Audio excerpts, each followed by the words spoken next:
नमस्कार, the press Hindi आप देख रहे हैं और मैं हूं आपके साथ पूर्वी।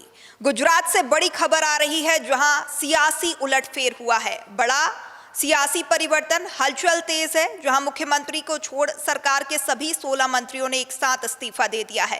कल नई कैबिनेट शपथ लेने जा रही है और माना जा रहा है कि चेहरे बदलकर संदेश दिया जाएगा। प्रखर मेरे सहयोगी मेरे साथ जुड़ चुके हैं, उनसे अपडेट लेंगे। प्रखर, मुख्यमंत्री को छोड़ सभी 16 मंत्रियों का इस्तीफा, किस रूप में इसे देखा जाए और कैसा होगा नए मंत्रिमंडल का स्वरूप?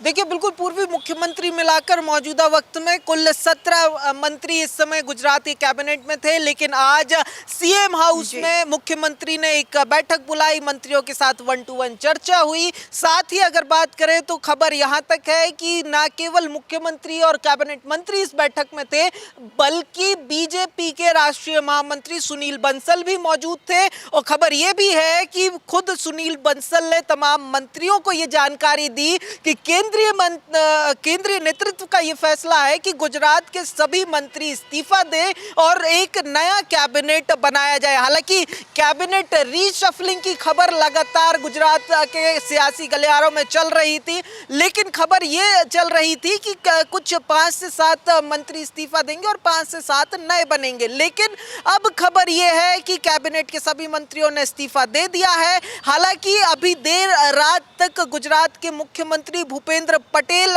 राज्यपाल से मुलाकात करेंगे, चूंकि अभी गुजरात के राज्यपाल बाहर दौरे पर हैं, जो रात को 8 बजे के बाद आएंगे। उसके बाद मुलाकात होगी। विधिवत तौर पर मुख्यमंत्री सभी मंत्रियों के इस्तीफे सौंपेंगे। साथ ही कल नए मंत्रिमंडल की शपथ ग्रहण की आधिकारिक अधिसूचना भी उसी के बाद जारी होगी। खबर ये आई है कि 16 मंत्रियों से इस्तीफा लिया गया है, जबकि 25 मंत्रियों का नया कैबिनेट होगा। अगर बात की जाए तो गुजरात में संख्या बल के आधार पर कुल 27 मंत्री मुख्यमंत्री को मिलाकर हो सकते हैं और कल जो नए मंत्रिमंडल का शपथ ग्रहण होगा उसमें 25 मंत्री शपथ ले सकते हैं, यानी कि मुख्यमंत्री मिलाकर नए मंत्रिमंडल में कुल 26 मंत्री होंगे, जिनमें अलग अलग वर्गों को और खासकर महिलाओं को भी शामिल किए जाने की चर्चा इस समय चल रही है। पूर्वी, बिल्कुल प्रखर, क्या स्ट्रेटेजी हो सकती है भारतीय जनता पार्टी की इसके पीछे, क्योंकि देख रहे हैं कि काफी लंबे अरसे से जो है गुजरात बीजेपी का गढ़ रहा है। देखिए, बिल्कुल पूर्वी आपने ठीक कहा, गुजरात बीजेपी का गढ़ रहा है और ऐसे कुछ एक राज्य है जैसे गुजरात है, मध्य प्रदेश है, जहां पर बीजेपी हमेशा एक्सपेरिमेंट करती रही है। तो ऐसे में अगर बात की जाए तो गुजरात के अगर विधानसभा चुनावों की बात की जाए, अभी काफी दूर है, 2 साल का वक्त है, लेकिन बीजेपी इस मूव से कहीं ना कहीं 2027 के विधानसभा चुनाव पर टारगेट कर रही है और न केवल टारगेट कर रही है, मंत्रिमंडल विस्तार के जरिए 2 साल पहले ही एक मैसेज दिया जा रहा है कि जो भी फैसले लिए जा रहे हैं, क्योंकि खबर यह है कि तमाम अलग अलग वर्गों को, चाहे वो दलित आदिवासी हो या फिर पटेल वर्ग हो, तमाम वर्गों को, महिलाओं को इस मंत्रिमंडल में शामिल किया जाएगा। तो एक संदेश देने की कोशिश की जा रही है कि जो बीजेपी के फैसले वो चुनावी आधार पर नहीं, सभी वर्गों के इंक्लूजन के आधार पर लिए जाते हैं, ताकि चुनाव के समय इस तरीके के फैसलों का विपक्ष जो है वो निशाना साधने के लिए इस्तेमाल ना कर सके। दूसरी तरफ अगर बात करी जाए तो मंत्रिमंडल विस्तार करके एक लंबा समय, एक लगभग 2 साल का समय इन मंत्रियों को परफॉर्मेंस के लिए दिए जाने की कहीं ना कहीं ये स्ट्रेटेजी है। साथ ही अगर बात करें तो ये सब पहले लगभग पिछले 2-3 दिन से ही तय माना जा रहा था, क्योंकि लगातार बैठकों का दौर भी चल रहा था और न केवल गुजरात की राजधानी में बल्कि दिल्ली में भी जो गुजरात के मुख्यमंत्री है या फिर प्रदेश बीजेपी का नेतृत्व है, नए प्रदेश अध्यक्ष वहां मिले हैं, जगदीश विश्वकर्मा, दोनों ही नेता मुख्यमंत्री और प्रदेश अध्यक्ष लगातार दिल्ली में, चाहे वो अमित शाह हो या जेपी नड्डा हो, उनके साथ लगातार बैठकें कर रहे थे। तो कहीं ना कहीं ये गुजरात में एक नए तरीके का जो 2027 का इलेक्शन है उसके पहले ये एक बड़ा कहीं ना कहीं अगर बात की जाए तो एक जो प्रयोग है वो बीजेपी करती हुई दिखाई दे रही है। हालांकि इसके पहले भी प्रयोग हो चुके हैं। कैबिनेट बननी है तो कौन कौन से वो नाम है जो शामिल हो सकते हैं, किन नामों पर चर्चा है, क्या जिम्मेदारी जो है नए चेहरों को मिल सकती है?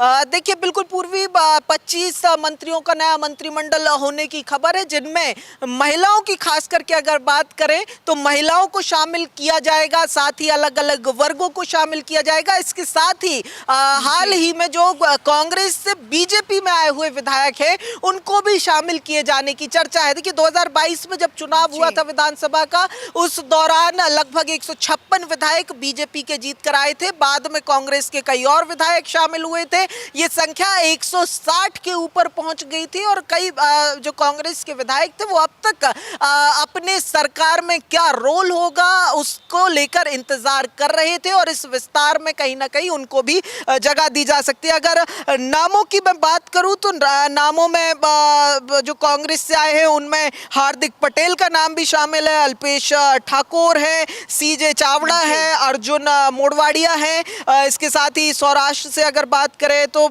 जयेश रदड़िया है और इसके अलावा 3 महिला विधायकों के भी नाम सामने आ रहे हैं, जिनमें क्रिकेटर रविंद्र जडेजा की पत्नी रिवाबा जडेजा भी शामिल है, संगीता पाटिल भी शामिल है। ऐसे कई सारे नाम सामने आ रहे हैं। हालांकि इन तमाम प्रक्रियाओं के बाद जब मुख्यमंत्री राज्यपाल से मिल लेंगे, एक आधिकारिक औपचारिकता पूरी हो जाएगी, उसके बाद विधायकों को फोन किया जाएगा विधिवत, जिनको मंत्रिमंडल में शामिल किया जाएगा। यानी तस्वीर जो है वो कल दोपहर तक या कल सुबह के शुरुआती घंटों तक जो है काफी हद तक साफ हो जाएगी। बिल्कुल प्रखर, तो मंत्रिमंडल की तस्वीर तो साफ होती नजर आएगी, लेकिन 2 डिप्टी सीएम के नामों पर भी चर्चा है। तो जिस तरीके से यूपी मॉडल को क्या गुजरात में भी लागू किया जा सकता है? इसके पहले हमने देखा मध्य प्रदेश, छत्तीसगढ़ में भी यूपी मॉडल लागू हुआ है। क्या गुजरात में भी 2 डिप्टी सीएम बनाए जा सकते हैं?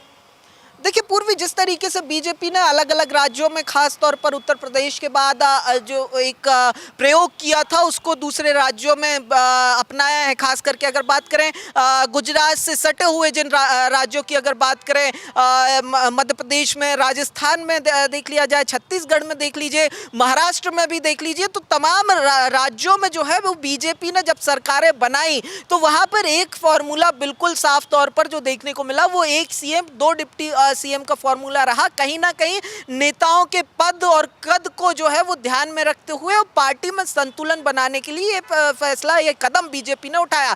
अब जब गुजरात की बारी आई है तो कहीं ना कहीं ये चर्चाएं जरूर है। हालांकि कल जब शपथ ग्रहण होगा तो उसके बाद तस्वीर काफी हद तक साफ होगी, लेकिन बात की जाए तो चाहे वो कांग्रेस से आए हुए हों या नाराज नेता हों, क्योंकि बीजेपी इस बार जो दिखाई पड़ रहा है वो तमाम चीजों को 2 साल बाद जब चुनाव आएगा तब तक के लिए टालने की स्थिति में दिखाई नहीं दे रही, क्योंकि कहीं ना कहीं आने वाले दिनों में गुजरात के अंदर जो है वो लोकल बॉडी यानी कि म्युनिसिपल कॉरपोरेशन के भी चुनाव हैं। इसके साथ ही कहीं ना कहीं बीजेपी आम आदमी की पार्टी की आमद को भी महसूस कर पा रही है। हाल ही में विधानसभा का एक उपचुनाव हुआ था, उस दौरान आम आदमी पार्टी ने गुजरात में अपना दम दिखाया था। तो कहीं ना कहीं डिप्टी सीएम के जरिए जो है वो इन तमाम चीज़ों को जो है वो कहीं ना कहीं पार्टी एड्रेस करने की कोशिश करेगी, क्योंकि जब चुनाव आएगा उस समय रूठों को मनाने की कवायद जो है काफ़ी ज़्यादा परेशानी का सबब पार्टी के लिए हमेशा से ही और हर राज्य में बनती रही है। तो कहीं ना कहीं एक ये बड़ा मूव देखने को मिलेगा। हालांकि गुजरात में और भी कई प्रयोग होते रहे हैं। खुद मुख्यमंत्री के पद को लेकर 2 बार जो है वो नरेंद्र मोदी जब गुजरात के मुख्यमंत्री से प्रधानमंत्री बने तो उसके बाद 3 मुख्यमंत्री के चेहरे बदल दिए गए इन 15 सालों के अंदर। तो कहीं ना कहीं बीजेपी तमाम जो कवायद है वो गुजरात को अपना गढ़ पहले की तरह बनाए रखने की कवायद में जुटी हुई है पूर्वी। तो ऐसे में इनकार नहीं किया जा सकता। गुजरात की राजनीति में बदलाव का बिगुल बच चुका है और सभी की निगाहें अब कल के शपथ समारोह पर टिकी हैं। देखना होगा कि भाजपा किसे साथ लेकर आगे बढ़ती है और किन चेहरों से दूरी बनाती है। प्रखर, आपका भी तमाम जानकारी साझा करने के लिए बहुत शुक्रिया।